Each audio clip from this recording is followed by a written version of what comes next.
Hello muchachos, I'm back for another video where I speculate on the political leanings of various cartoon characters. And what's beautiful about this is that they are not real people. They can't sue for slander or libel. That's both print and spoken word. Today I'm going to be tackling the cast of Arthur, the famous PBS show about a bunch of little rats. They're actually rodents, but at this point I call any animal that's small a rat. Mainly because I like saying the word, and I don't know, I don't think of it as an insult. I think of rats as being tenacious little creatures that, technically were indirectly responsible for the spreading of the Black Plague, because they were the tiny beasts that the fleas rode, galloped, if anything, into Europe on. Wasn't it kind of incredible that those European villagers were terrified of invading hordes galloping in from the east like the Huns? And it turns out that their biggest ops were much more microscopic. They were correct about them galloping in, but never in their worst nightmares could they imagine was fleas on the back of rats. Something about that visual is oddly striking. Beautiful, even. And after I get through the cast of Arthur, or at least the characters that I remember enough to actually give some sort of character profile on, we will tackle Phineas and Ferb. Okay, first up, we have DW,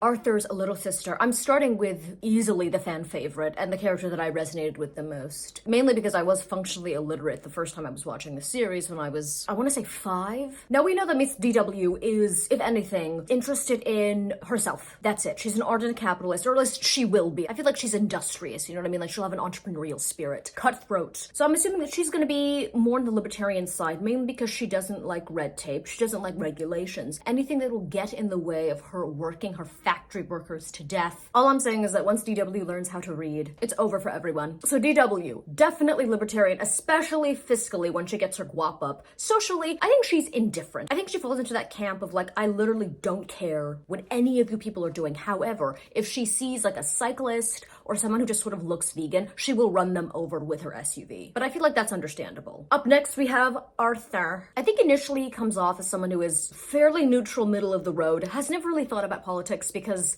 he's had a pretty comfortable life. You know what I mean? It's that sort of luxury of never having to actually think about most political ongoings. He is the epitome of, I don't know, like a complicit bystander. He wouldn't be like the person who was snitching on his Jewish neighbors during World War II, but he wouldn't help them either. However, I will say that sometimes if he gets angry, this beige bozo is gonna go full incel. I feel like he's gonna remain neutral until he gets into like one bad breakup, or I would say, not even a breakup, that implies that there was actually a relationship. He just gets rejected by a girl for valid reasons, and then something in his brain just switches. So I think he slowly becomes a little bit more conservative. Not really because he holds any of those values close to his heart, but just out of rage, you know what I mean? But he'll just become a little bit more bitter, a little bit more angry. He'll go down this sort of political buffet line and pick out the conservative values that he thinks are gonna screw over women the most, but with none of like the chivalry or the expectation that he'd be like the provider. So like none of the actual responsibilities, but just stuff that allows him to tap into his bitterness. Then a few years pass by and his anger sort of mellows out, and then I think he reverts back to being like very middle of the road. A truly spineless centrist who knows way more incel terminology than is healthy. Like he'll know what a Chad Preet is. If you know what that word is describing, you need to get off the internet. I'm talking to myself. Okay, up next we have Muffy. She was my favorite character. She is a rich person who will have inherited wealth and probably will marry into it. She does not seem industrious. She's not like DW, okay? She's not a worker. She doesn't have that sort of, I don't know, that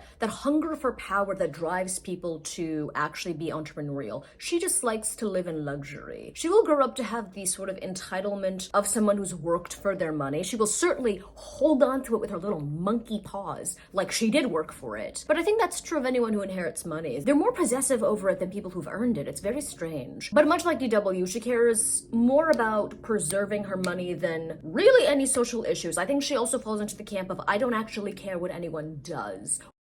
Or better yet, I think that she falls into that category of, I am going to align my social views and values based on whatever group that I'm around and what is more opportune for me. Right, so if she's at a country club, she'll be a little bit more conservative, a little bit more, cardigan sweater. But if she's at, I don't know, a PTA meeting with a bunch of crunchy granola moms, she'll be like, yes, I do think the measles vaccine caused autism. Or she'll think that like, I don't know, watching Coco Melon will make your kids dyslexic. I really don't know what moms talk talk about these days. The Cocomelon dyslexia link actually might be true. I'm starting that one. But I would say she's gonna be more fiscally conservative, socially, it's a mixed bag. I don't think she really has beliefs. She's sort of like a Patrick Bateman, you know what I mean? She'll say whatever she needs to say based on the room, and it will get her far. Okay, up next we got Binky. I remember him being like kind of a bully. I think he is one of those people that has like a, I don't know, like a Daily Wire phase or something. Watched a lot of like those triggered SJW compilations. I wonder where so many of those people are. Like that woman Big Red. She is a person who I would describe as having like vice principal energy, you know, of a school that is not doing well. Shout out Big Red if you're watching this. However, I think that eventually he goes to college and he kind of turns hard left. Like the same sort of aggression and bitterness, but it's just like he does a complete 180 politically speaking. However, much like a lot of other people in this list, I don't know why. You know what? I'll say it. I think he becomes a streamer. Ooh, he becomes a political streamer like Hassan, but without like that sort of attractive swarthiness of a Turk. So I think Binky becomes like a leftist streamer like Vosh. Oh my gosh, I can't even believe I actually can name more than one of them. 2019 was a dark period. I'm glad now all I watch is like PBS Eons videos. Anywho. Yeah, so I think Binky becomes a leftist streamer and mouths off on Twitter. Mouths off on Twitter and says some of the most diabolical, nasty stuff. And then it turns out he obviously, like so many of these men, turns out to have like a weird fetish. And everyone's like, well, are we gonna pretend like we're shocked? Mr. Ratburn. I think he's gonna be like a rainbow conservative. He is confirmed to be gay in like the later series, but he is very canonically repressed. Do you know what I mean? Like very uptight. I mean, I'm not gonna knock his fashion, but he is a teacher in elementary school and he hasn't blown his brains out. So, I mean, I guess that is a testament to his mental resilience. Or maybe he's just zannied out the entire time. Maybe his pupils are actually not that tiny. I would say he comes off as someone who's a bit more conservative, reserved. The way that like people who are really into, I don't know, marble statues are. You know what I mean? He's a real museum wanderer. Not the religious flavor of conservative, just the sort of a general anal retentive appreciator of, you know, the classics kind of conservative. Sue Ellen, we have a granola leftist. I think that she definitely is one of those, I was gonna say her dogs are vegan, but I think she is a dog. Wait a minute, Arthur has a dog. How does that work? Aren't they animals? Why does he own another animal? This is just like Goofy owning Pluto. This is perverse, and this is actually quite disgusting. I know there's someone who's made like a dumb video essay about this, like, oh my gosh, what are the effects of owning animals as an animal character? I actually might make that a video essay. No one steal that idea. But yeah, Sue Ellen, 100%. I know that she is a crunchy granola leftist. Definitely is gonna become one of those people that like gradually becomes more and more organic to the point where they just like start making their own soap. She's gonna homeschool her kids, but she's not gonna teach them to do like math because she thinks it's fascist or something. Better yet, I think she's gonna actually pull a Hermione Granger and she's gonna be like, why do we own dogs? Isn't that weird? How does that even work? What are they like I was gonna say like subhuman, but no, they're technically sub-animal, right? And then everyone's gonna be like, shut up, you woke SJW. Why are you calling out weirdly unethical practices in this fictional universe? Just like they did Hermione. I will still never get over the fact that J.K. Rowling, in a universe where she was literally, basically God, right? She could create anything she wanted. And she was like, let me create a species that are literally brainwashed subordinate slaves. And when Hermione's like, isn't this slavery? Isn't that kind of wrong? Everyone is like, oh my gosh, shut up. Why do you care? And then she gets clowned for it. What a weird thing to include. Anyway, can't wait for the reboot where they make her brown, I guess, and Snape is black. I don't even look at the comments on any photos of that cast. You know it's gonna be rancid. You know it's gonna be rancid. Okay, Buster. This is like kind of my favorite character. Mainly because he had that spin-off series that was like Buster's Travels because his dad was a pilot or something. I actually don't even know if that's true. Maybe that's like a lie that his mom made because his dad legit just left and she just didn't really have the heart to tell her kids that like, your daddy just doesn't want to be in your life anymore. That's the HBO version of Arthur. It's coming. Trust me. They're making a version of it. I say that like as a joke, but would we be shocked if it turns out there was an actual adult adaptation of this show? I think Buster is just like, I don't know, a vanilla liberal. He doesn't strike me as being particularly political, but I don't necessarily get a conservative vibe for him. I think he becomes one of those people that like backpacks throughout the world and he genuinely gets like very high or does LSD and he's surrounded by like a group of, you know, multicultural people. I mean, they look like the, you know, the front of a liberal arts college brochure and he's like, how can people be racist when like there's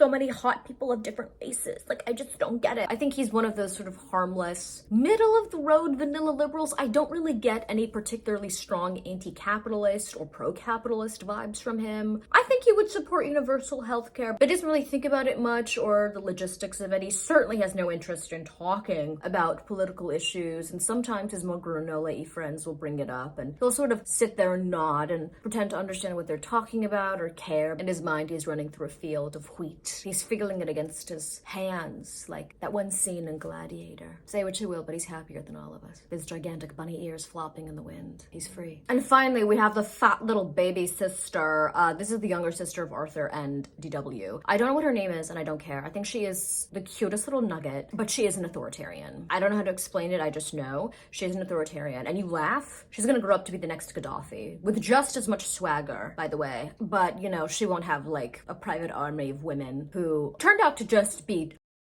Yeah, very strange. The media kind of just overlooked that little tidbit. But this little baby's not going to be that. She's not going to be a criminal. She will be brutal, but in a way that is, like, egalitarian, I suppose. Shout out to you, fat little baby. I don't know your name, but isn't this such, like, a cute little drawing of a baby? I love that she has 3 strands of hair. I think I might be ovulating. Anyway, up next, Phineas and Ferb. Okay, I'm going to lump the brothers, or the stepbrothers, together in this because I think that they are socially a bit more liberal. However, much like DW, they are very, very libertarian when it comes to business practices, you know what I mean? Because these are OSHA violators, if I have ever seen one. But to be honest with you, I don't even think they qualify for OSHA because most of the people that they employ, they're not even legal employees. They're basically just volunteers. They don't even pay them. They're actually geniuses now that I think about it. They don't like red tape. They don't like restrictions. I mean, they're building rockets in their backyard. Are they geniuses? Yes, in a way that Elon Musk wishes that he was. Elon Musk wishes that he was Phineas and Ferb, but he doesn't have the whimsy. He doesn't have the swagger. He doesn't have the sexual restraint. I know Phineas and Ferb would never be a bunch of deadbeat baby daddies, that's for sure. Phineas and Ferb would be loving fathers. But are they going to end up accidentally killing someone? 100%. Will they feel remorse? Not really. I think they're going to go to the funeral and be like, look, sometimes in the pursuit of greatness, sacrifices must be made. Was the sacrifice not my brother and I? Yes. Okay, but I'm sorry. I'm willing to sacrifice your children to build a roller coaster in my backyard. And you know, now that I say that out loud, I feel like if they double down, people are going to support them. So yes, I would say socially, they do seem to be a little bit more leftist. I don't necessarily see them as being particularly conservative. Maybe Ferb. Ferb strikes me as being a little bit more of a Tory, but I think that's just because he's a posh British person, you know? He's like the dad in Paddington Bear. But what they care about most, honestly, is their business and their ability to do whatever they want without having to do paperwork. Up next, we got Linda, who's their mom. I love this haircut. I love that little swoop. Oof. You know she raises hell in a PTA meeting. She is just a vanilla conservative. Like, not a Trump supporter, more like she liked Ted Cruz. You know what I mean? Like, that kind of flavor. Liked the Bushes, thought that, like, W would be fun to have a beer with, and he actually probably seems like he'd be a fun guy if he had never been given any sort of political power. Man, talk about failing upwards. He became the president of the United States. It really is incredible what you can achieve in this country if you have well-connected, rich, and successful parents and, you know, you look good in a cowboy hat. I can't get over the fact that he nearly died choking on a pretzel. That is the funniest thing I've ever...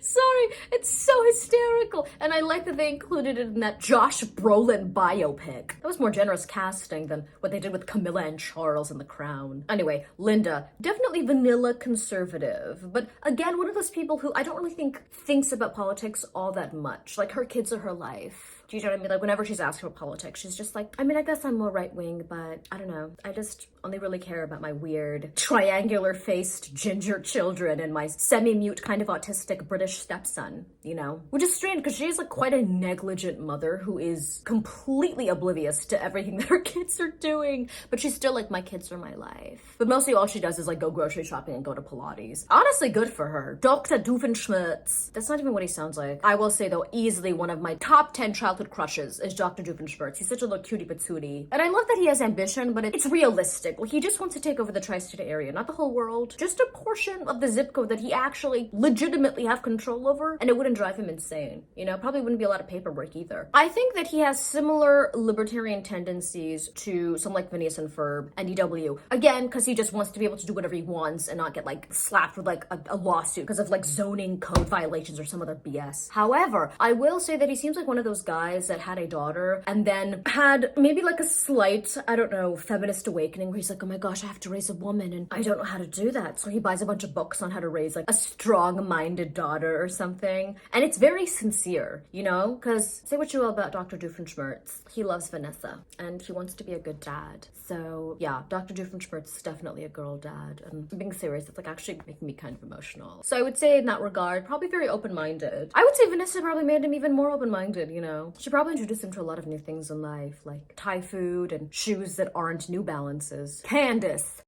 Okay, she is a snitch to her core, but the kind of person who's like, I think her politics lie in whatever allows her to be a little brown nose. You know what I mean? I don't think she has like strongly held beliefs or values, really. It seems like, remember that like random white woman who called the cops on a black guy who was bird watching? The most like Yakubian pastime. But she swears up and down, she's like, no, I'm not a conservative or whatever. It's like, no, but you're just a snitch. Like any opportunity to snitch, she will take, even if it doesn't really make any sense politically. And it's like, because you can't really view her using any sort of spectrum of politics, which like the political spectrum is already kind of inaccurate because that's not really how people's opinions work. Usually it's like someone might be a little bit conservative in this area, but then they're a little bit more, you know, middle of the road when it comes to this. People's political opinions tend to exist more in like a bunch of little dots that go all over a spreadsheet. Does that make any sense? I don't care. But you understand what I'm talking about. And I feel like Candace is a perfect example of that because she will be one of those people who gets featured on like white people doing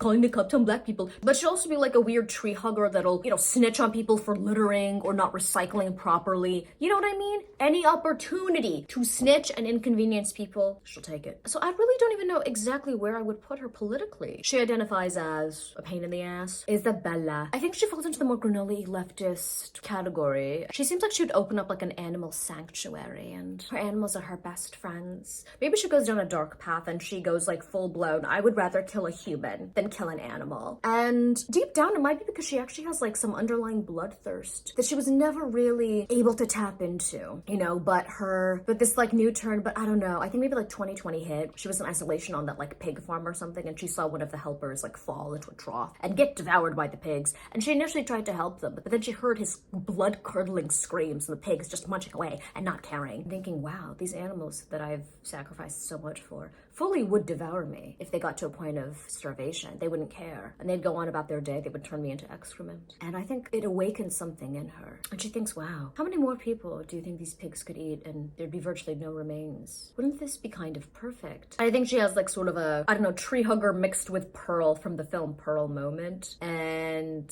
yeah, she goes crazy. And let's just say a lot of farmhands begin to disappear. And as her body count goes up, she finds a new lease on life and she's happier than she's ever been. Which brings me to Baljeet, a little cutie, easily one of the fan favorites. Probably the character that I think I resembled the most as a child and also now. I think he's like politically ping-ponging, going down multiple different sort of contradictory rabbit holes, right? Until eventually I think he just lands on eco. And I think he links up with Isabella, and when they get together, baby, they're cooking up pipe bombs. This is how advanced my understanding of chemistry is. But yeah, they get together, they form like a little cell. Because I think in Isabella's mind, she's like, you know what? Killing these farmhands one at a time, it did something for her back in the day, but it's been several years now, and she wants something bigger. She wants to make her mark. And I think both of them are like, you know what, wouldn't it be so cash money and so Gucci if we, one of us being female, big non-white, like if we became the face of like domestic they want to shatter that like gender and race glass ceiling. So I think that's how they justify it to themselves. And you know, more power to them. Perry the platypus. He gives off like 1950s era conservative, like a Don Draper. And I'm just saying that because he has that little hat on.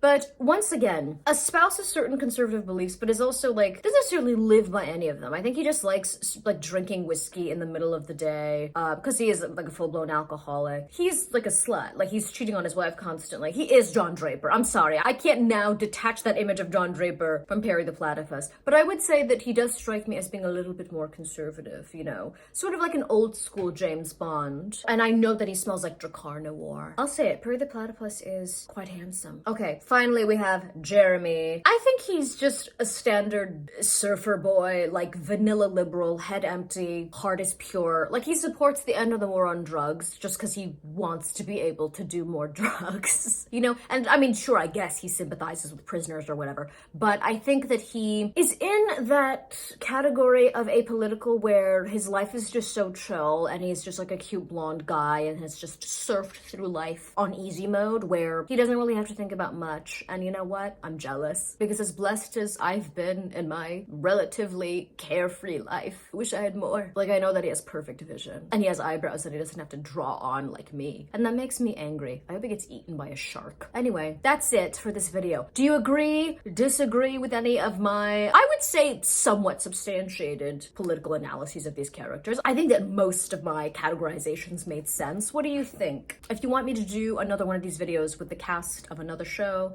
or film series or whatever, please let me know down below. And as always, thank you for watching.